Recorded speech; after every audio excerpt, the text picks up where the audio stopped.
far we have been looking at spray combustion. We try to set up a formulation for how to do spray combustion.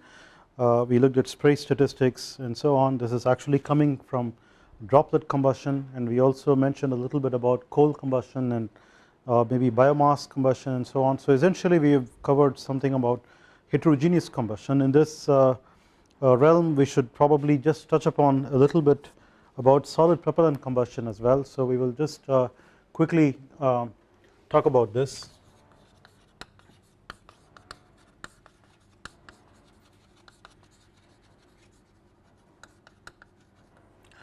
The reason why we are actually going through all these things in quick succession is to essentially point out, as far as this course is concerned, that whatever we have learnt on laminar premix flames and laminar diffusion flames are actually applicable as we speak, pretty much in the context of more complicated application oriented areas, except that the situation is complicated by a lot of other things. For example, in sprays it's complicated by the spray statistics, the diameter distribution and so on.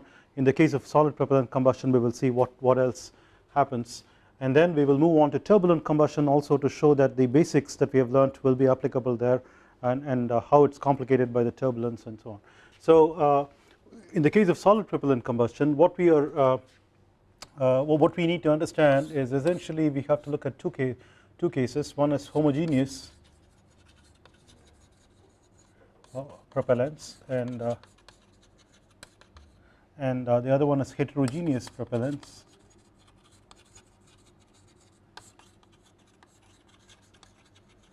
The term propellant actually means that both the fuel and oxidizer are actually available in solid form together, and the question basically is to what is the level to which they are really mixed together. So in the case of homogeneous propellants they are actually mixed up to the molecular level. So fuel and oxidizer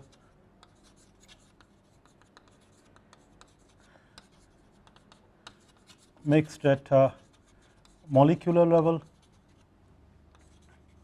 here. That means when you now have a source of heat that ignites it, and then the combustion keeps going under steady state conditions, essentially what happens is the solid gets heated up and then it is thermally unstable, so it decomposes into gas phase products. The gas phase products are essentially gas phase fuel molecules and oxidizer molecules, which then in turn break down further to react in a gas phase flame, and the gas phase flame releases a lot of heat that goes back to giving rise to the condensed phase decomposition products of fuel and oxidizer molecules in the gas phase. So that's how it happens. As a matter of fact, when we're looking at liquid droplets, there are also I mentioned monopropellant liquid droplets. Okay, so where you now can actually have a premix flame that is surrounding the monopropellant liquid droplet, and it pyrolyzes the droplet, and the droplet decomposes into gas phase fuel and oxidizer molecules that react in the gas phase flame.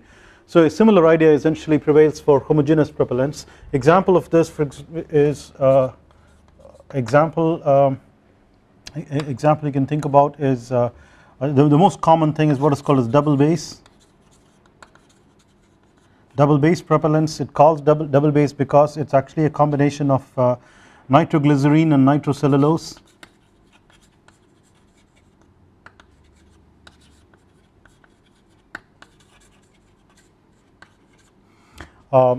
So they are mixed together such that they actually form a mixture at the molecular level, and then they will decompose into a gas phase fuel and oxidizer. On the other hand, so obviously before we move on to heterogeneous propellants, obviously what we are looking at is essentially is this should give rise to a premixed gas phase flame,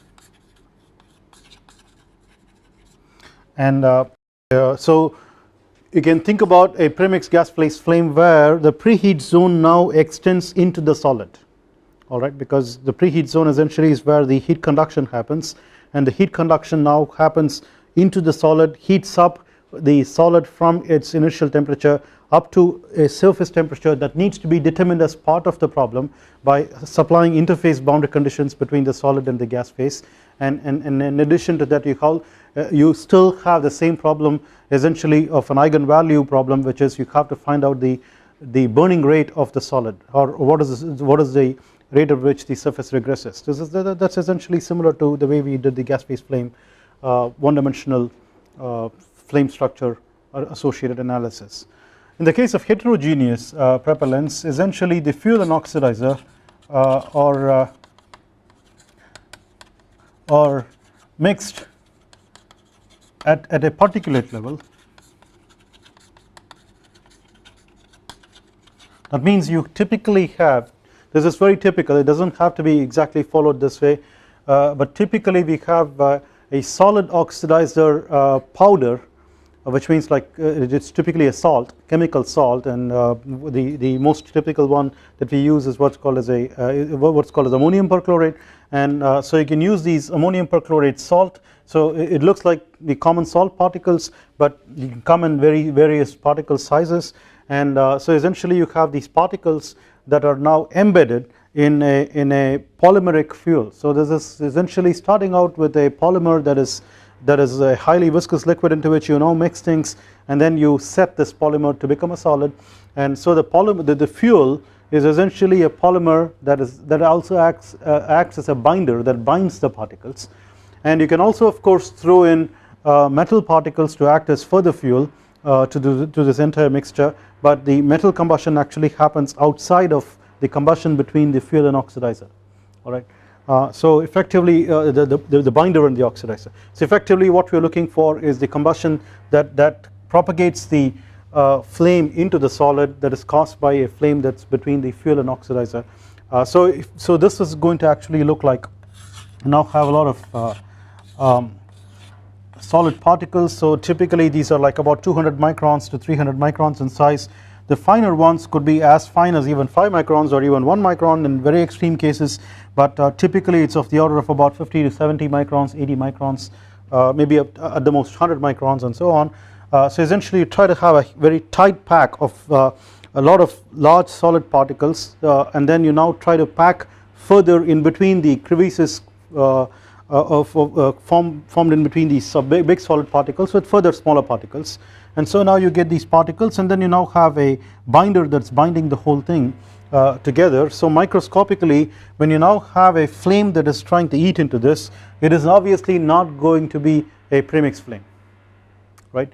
So even at the microscopic level, what happens is, let us suppose that we can hypothetically say we just cut it with a surface like this, and we now say that is now the burning surface. Obviously the burning surface is not going to be as flat as what it is, and we will try to see what happens, how the non-planarity develops as we speak. But let us suppose that this is what we want to think about, and now you have like an exposed area of oxidizer that is giving rise to oxidizer vapor, and there is exposed area of binder that is giving rise to binder. So this is actually let us say fuel here, oxidizer here, fuel here, and this is, if you now look at it like this, within this region, that is sort of like the inverse of the Burke-Schumann problem. The Burke-Schumann problem is where we now had a fuel in the core and oxidizer on the sides, but if you didn't really care about exactly what chemicals that are being used, we are essentially looking at two different constituents, reactant species that are coming out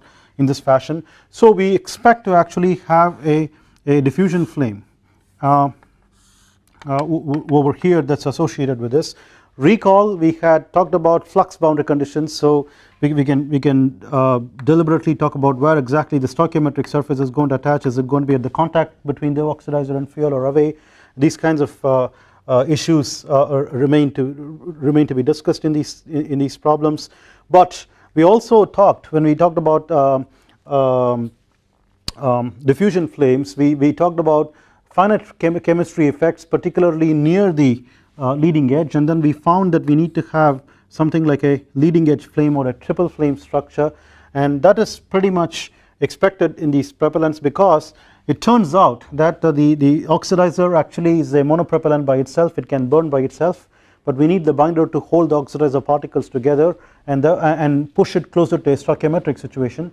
Therefore you're essentially having a oxidizer rich reactive mixture, and in fact it can also go through a self deflagration. So you do have a self deflagration flame of the oxidizer very close to the oxidizer particle, out of which you now get oxidizer rich products of this flame, which now mix with the binder fuel gaseous species, and then obviously since you now have a oxidizer rich species, you are now going to have more like a triple flame rather than a diffusion flame that extends all the way.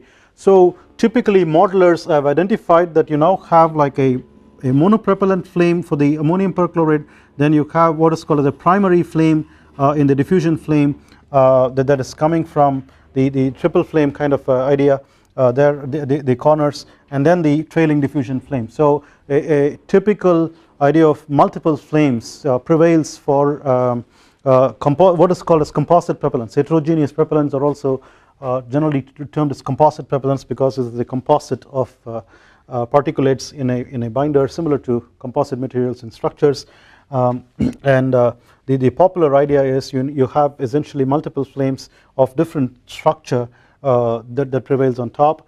And of course, as I said, you also have aluminum metal particles that are embedded. Aluminum is thermally very stable, therefore as it comes out it's going to accumulate on the burning surface because it is just barely getting melted there at that time.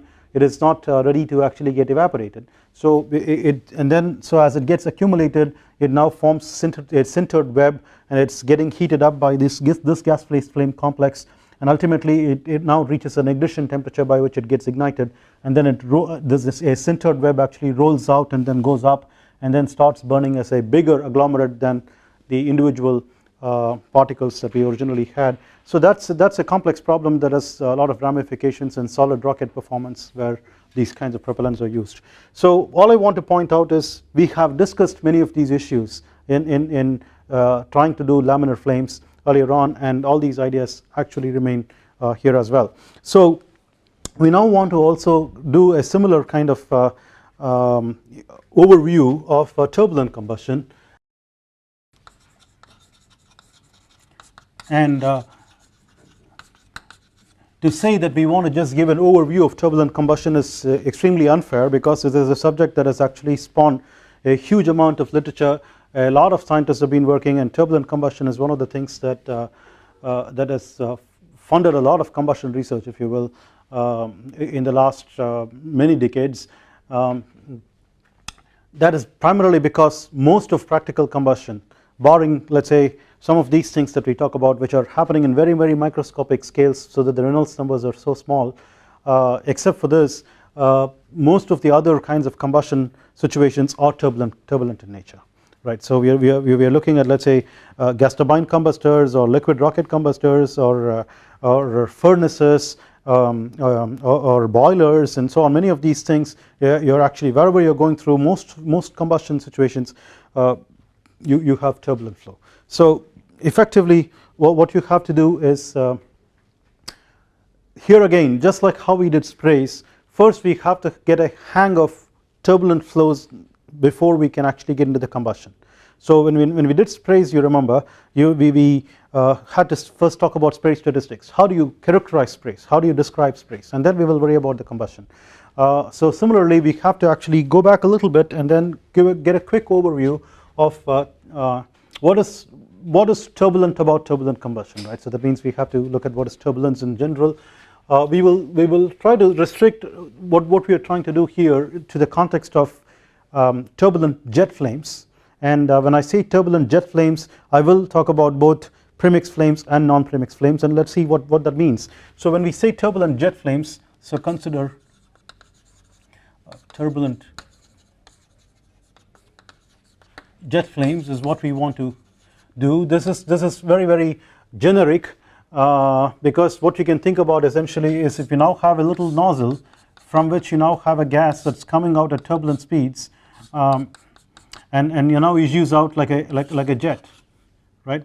So and then you have a lot of eddies here and there and so on. It's a caricature that I don't want to really elaborate too much. So so you now have a large turbulent jet.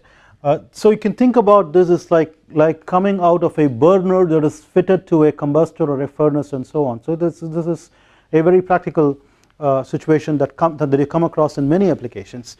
When you now say turbulent premix flames, you could now think about a reactant mixture that is coming out of here and then letting in air from the sides entering into the jet. Or if you want to think about a turbulent non-premix flame, you could now say I have only fuel coming through this, it's entraining air around, and then you now have a flame. So either way, so depending upon how that's going to happen, right? So if you now have a premixed reactants, you're now going to have a highly wrinkled premix flame that is going to burn and consume all the reactants within a very short distance. And once again recall, so if you now have or if you now have only fuel, right, you're now going to have a diffusion flame. The picture that I'm drawing there is essentially something like the stoichiometric surface. So what you're essentially, just like how we did the Berkshire problem, if it's possible for you to actually now mark the mixture fraction corresponding to the contour corresponding to the stoichiometric mixture fraction, right, you now get a turbulent flame. And what is turbulent about it? Because you now have fluctuations that keep happening. The next snapshot that you try to go through, you're now not going to exactly follow the same contour. This is an instantaneous picture. So the next one is going to be slightly different, and the third one is going to be slightly different. Then you keep on taking these snapshots and then put on top of each other. You now get lots of these kinds of curves which you now kind of form a band, and that is what you would call as a turbulent flame brush. Okay, so it essentially causes a brush-like structure on an ensemble averaged manner. Similarly, for the premix flame, again, let's go back and think about what happens in a laminar situation. We talked very significantly about the Bunsen burner experiment, where you could now have the hole at the bottom that allows for the air entrainment open and set up a premix flame, and then start closing the hole very gradually, and then convert this premix flame into a diffusion flame. And we now find that the diffusion flame is a lot taller when compared to the premix flame. Right? A very similar situation would exist for turbulent flames as well, simply because in the case of diffusion flames, the combustion is actually diffusion controlled, so the heat release is not going to be as intense, or the chemical reactions are not going to be as intense, because they are waiting for the mixing to happen, right? Whereas in the premix flame, you don't have that kind of a constraint, so the heat release is kinetically controlled, and so you now have a lot of heat release that happens within a very short region. So the volumetric heating load that you come out with a premix flame is a lot higher when compared to that of a diffusion flame. For this reason, for the same kind of thermal loading, that means the amount of fuel that you're trying to burn at a particular rate, your premix flames are typically very compact when compared to diffusion flames. This is true as well in laminar as in turbulent flows. So if you're now thinking, if you want to think about how, so just like how I said, you can now look at the stoichiometric surface for the diffusion flame. I also meant to point out, you could now think about a local turbulent flame speed that is trying to match the flow and then trying to set itself up, right? And there we have a little problem.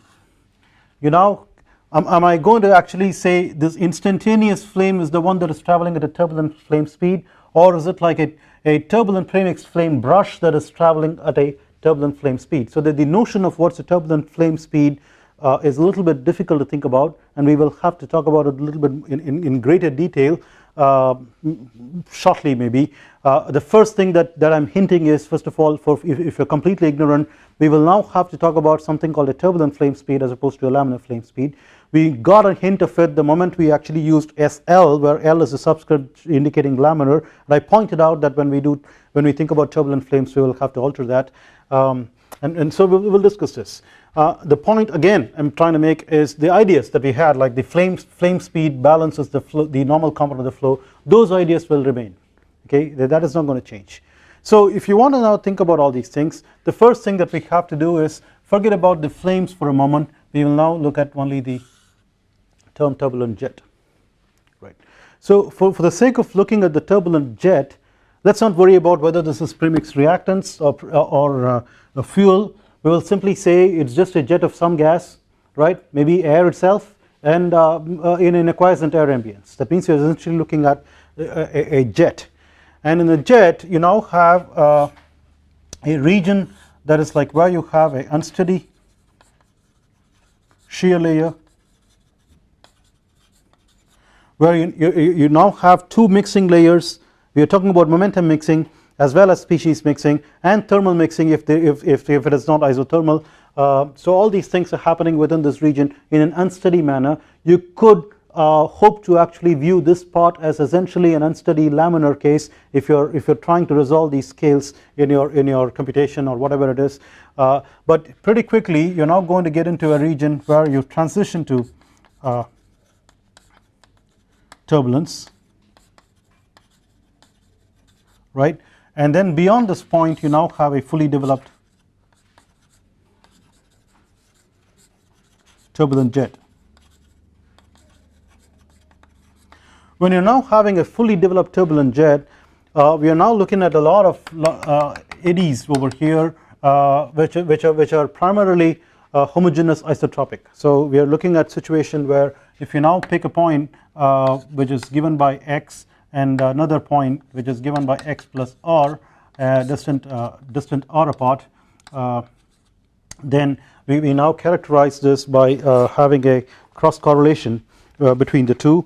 Now if you're now looking at this region where it is fully developed turbulence for homogeneous isotropic turbulence,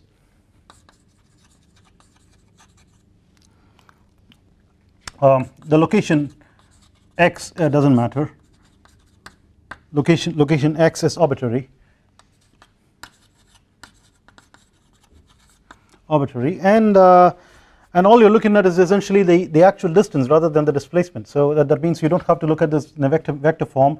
So the direction didn't matter because it's isotropic. So the location didn't matter because it's homogeneous. Therefore, r can be replaced by mod r, which was, let's say, simply r without the vector, and then what you're looking for is a velocity correlation.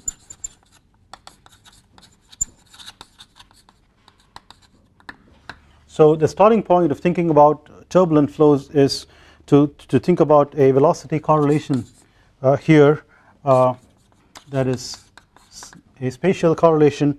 That means you're essentially looking at turbulent fluctuation at x comma t correlated with the turbulent fluctuation at x plus r comma t as an average, right?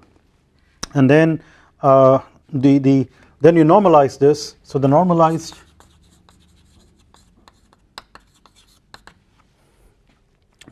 correlation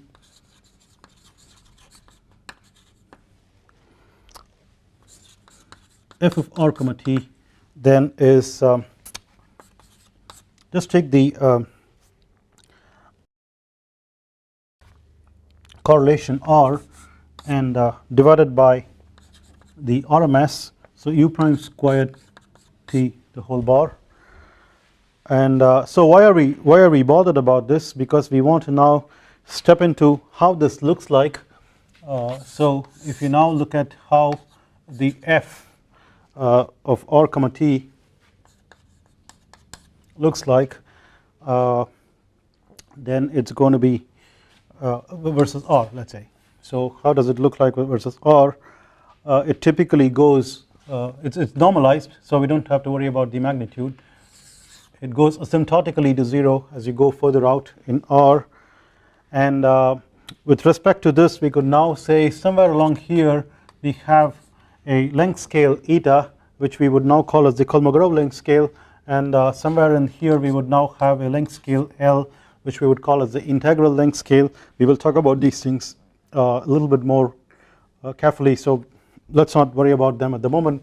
We're trying to write down, but what I'm interested in is if I can actually have a function that approximates this to good measure, and that would be 1 minus 3/4 c over k epsilon r to the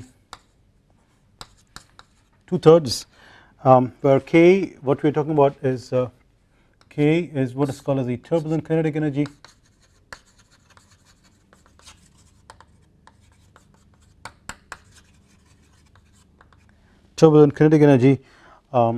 which is equal to, for isotropic turbulence you can say this is equal to u prime 3/2 u prime squared, where u prime of course is the fluctuation over the mean of the velocity, and epsilon is the dissipation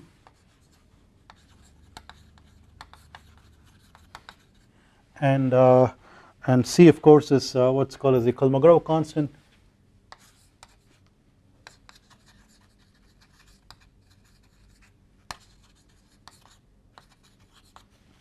Kolmogorov constant, and then we want to talk about what is the integral length scale.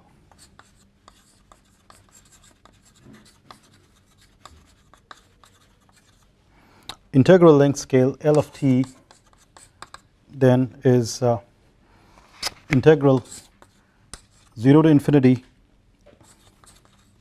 f of r comma t dr. That is essentially the normalized correlation integrated over all distance, and then you now get a measure of a scale that kind of caps the lot scale structures.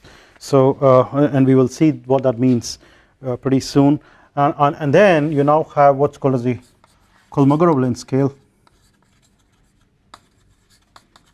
which is the smallest length scale in your flow. Essentially what's happening is you now have a turbulent flow in which you now have a cascading that happens that goes all the way down to the Kolmogorov length scale.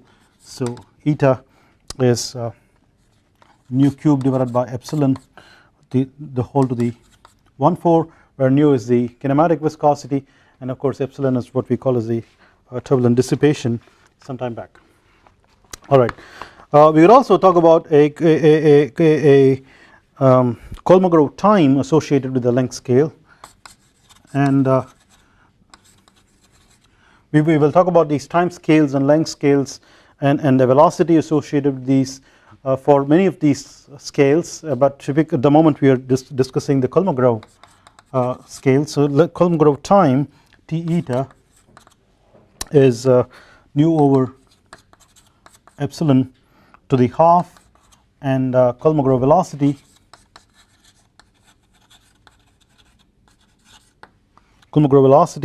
Vn is nu epsilon to the 1/4,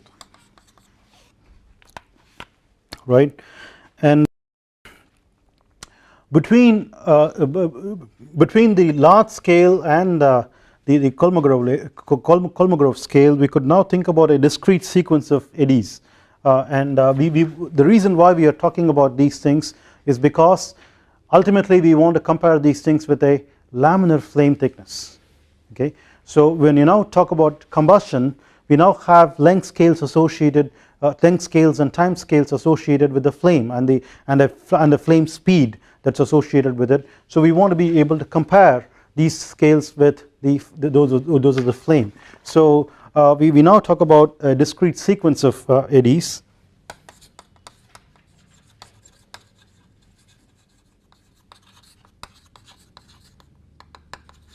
Discrete sequence of eddies within what's called as a inertial subrange. I'm going to explain this soon.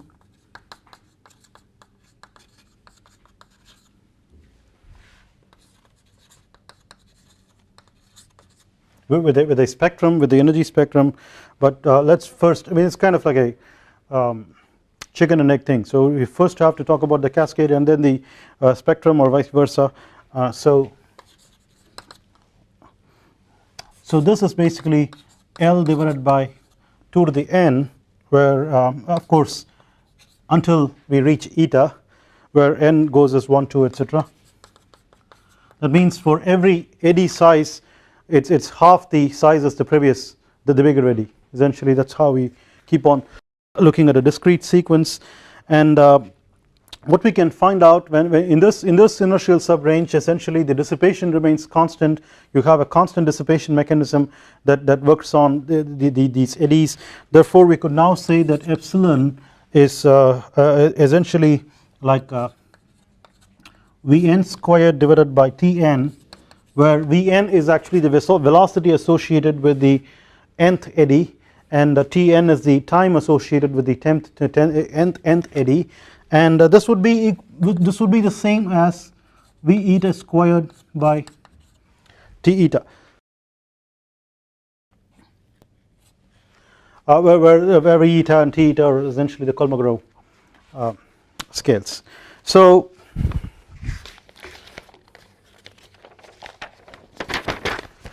then the next thing that we want to think about is what's called the wave number.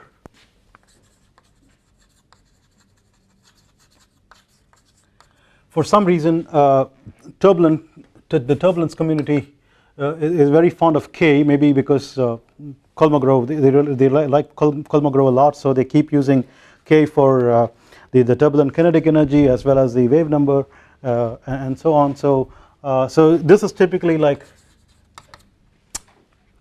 1 over the length scale, and what we are looking for is the energy density, which is the kinetic energy density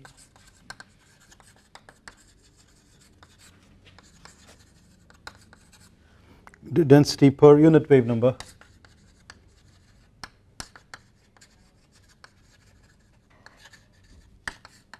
Okay, so we can now think about a spectrum, right? E of k versus k, and usually we are looking at a spectrum that kind of looks like looks like this, and you can now think about a division here where you're looking at this is the lot scale, this is the lot scale, and this corresponds to 1 over L, which is the integral length scale, and this corresponds to 1 over eta, the Kolmogorov length scale, and we are looking at this region as the energy containing eddies or energy containing, you can say, integral scales, and this region is now referred to as the inertial subrange, where you now have a constant slope of minus 5/3, that is a famous law there, and then below the Kolmogorov length scale is the viscous subrange. So essentially what's going on is turbulent flows are of such high Reynolds numbers on the whole based on the lot scale that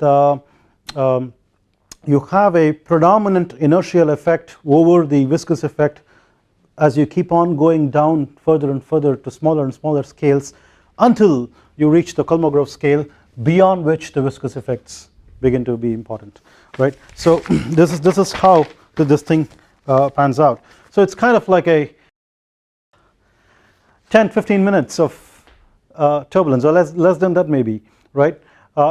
Just about enough for us to think a little bit about what happens when you now throw in a flame on top of this, right? So and then what we want to do is to think about premixed turbulent combustion.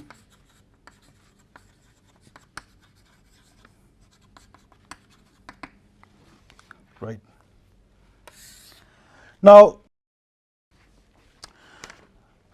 the first thing that I would like to point out as an empirical fact or an observation is when you now have a turbulent flame, it now propagates a lot faster than a laminar flame, corresponding laminar flame.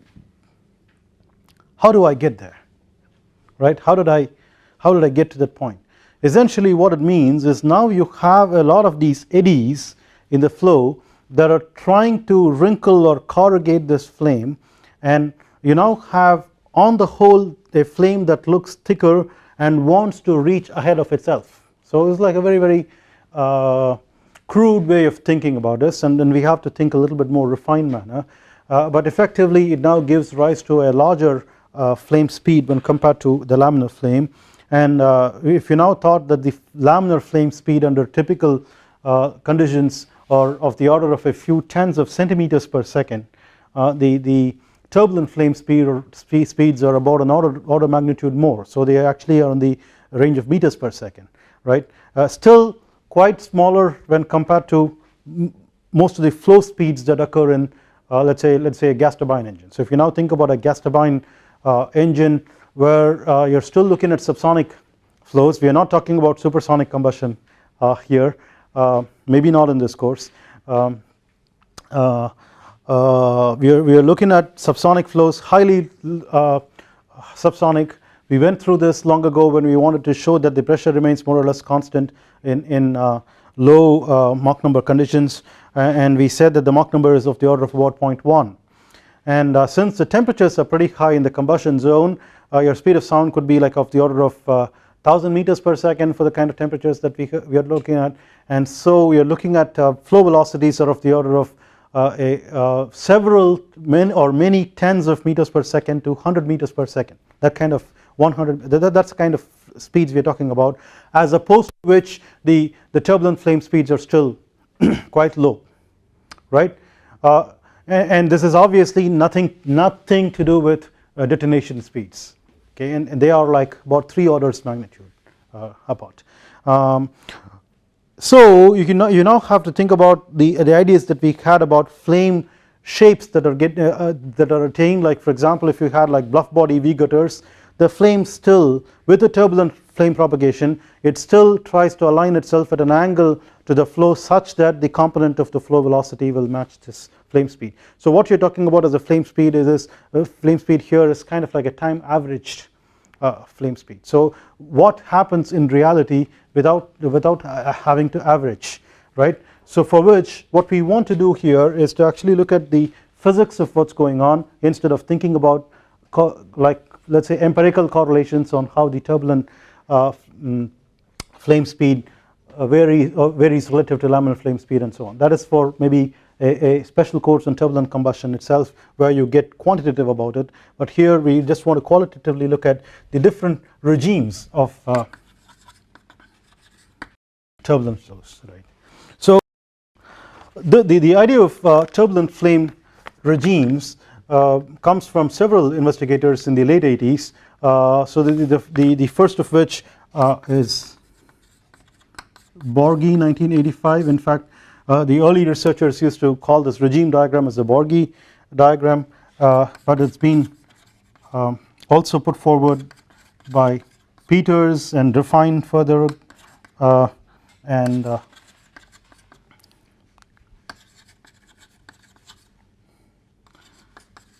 Bradley and co-workers, it's like 1989.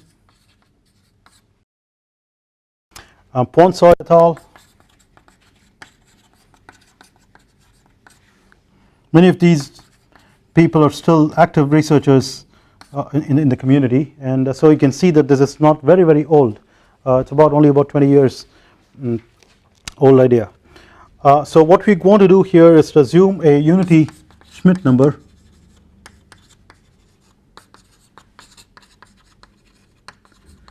That means we don't want to make a big distinction between viscous mixing and molecular mixing. SC, which is nu over d, we'll now take this as 1, and we now go through a few definitions here. So define our flame thickness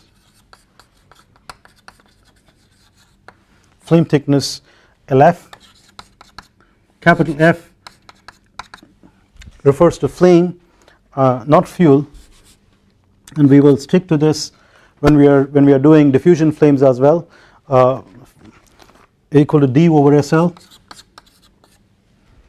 and you're using SL, you see, and that means we are actually thinking about essentially a laminar flame that is going through a fate of wrinkling and so on when it is subjected to the turbulent eddies, right. And then we want to now construct an idea of what a turbulent flame looks like from essentially what's a laminar flame, right. So we are using a laminar flame speed, and then you have a flame time which is Tf equals d over SL squared. Let's see, order of magnitude expression that you would get there. So we want to define a turbulent Reynolds number.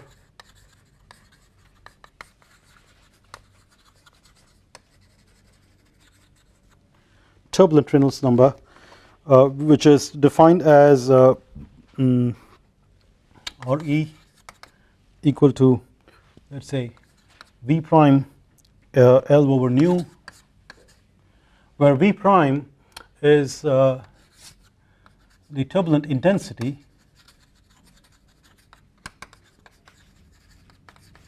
it's a measure of the fluctuation, right, the turbulent velocity fluctuation. It comes from how you can define your kinetic energy.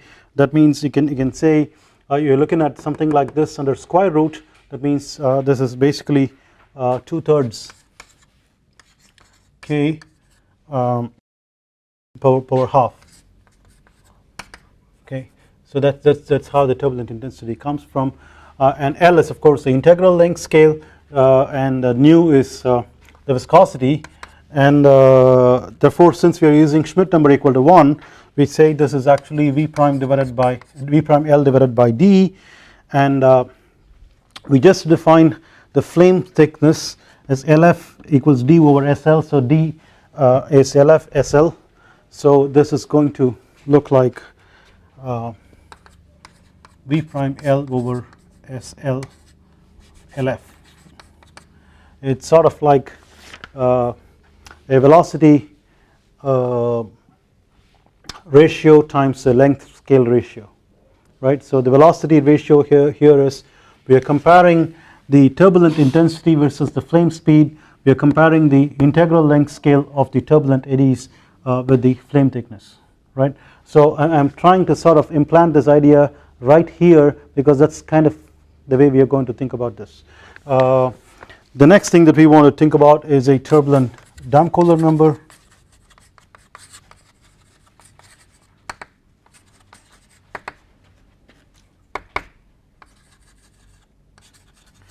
Damkohler number is something that we have come across earlier on, which is essentially a flow time by reaction time. So it compares your flow time scale by the reaction time scale, and so typically it's quite large because it takes a lot of time for the flow to make a significant movement, like over a characteristic length scale of the geometry, when compared to the time it takes for the reactions to happen. So Damkohler number is now defined based on this, but you'll find that it's a little bit different from the way Reynolds number turns out to be. This is essentially time scales, right. So this is actually SLL divided by V prime LF. So it's actually coming from L over V prime for the flow time divided by LF over SL for the chemical time. So it's sort of like saying this looks like this and this looks like that. They kind of look very closely similar, but they're not, right. So keep in mind, don't get confused about this. And we now have a Karlovitz number.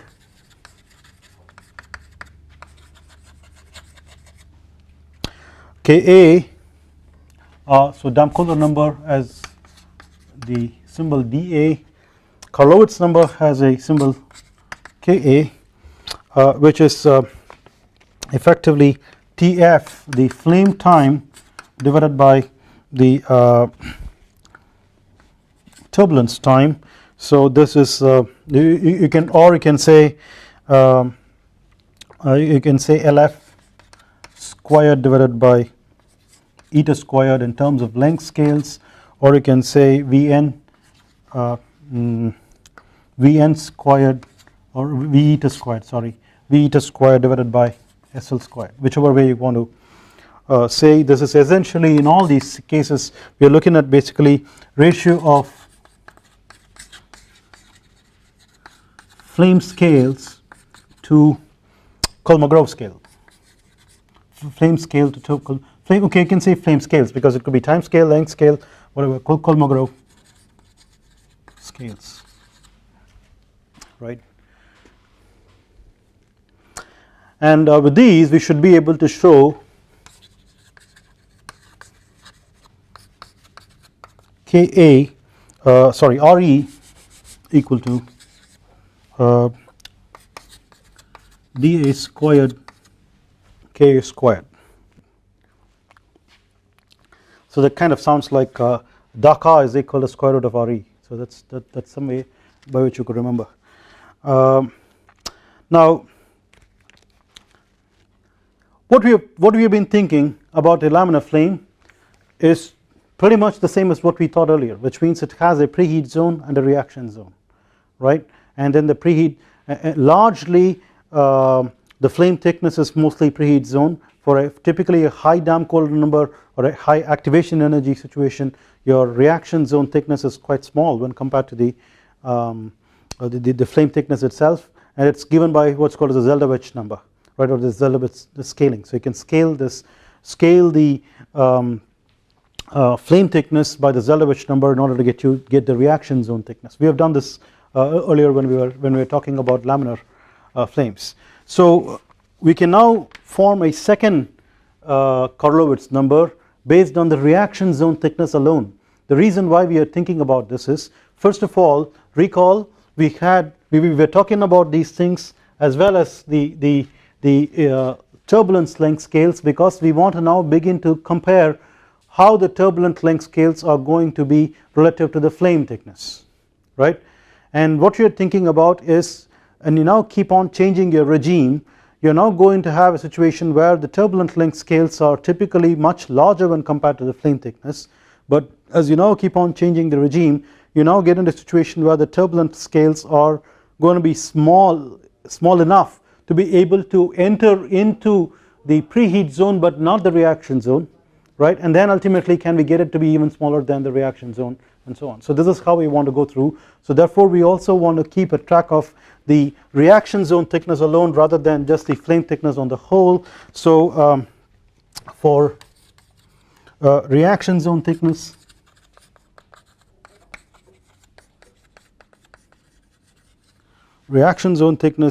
L delta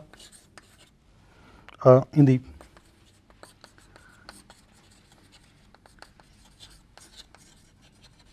premix flame, a second Korolowitz number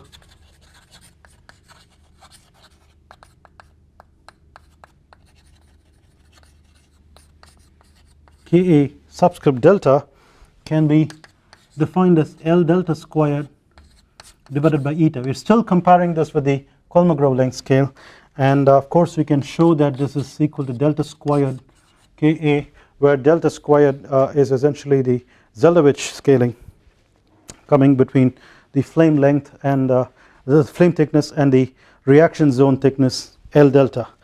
We will just stop today with showing, or this is probably a good time to stop. I think we finish these definitions, we'll pick up from here tomorrow.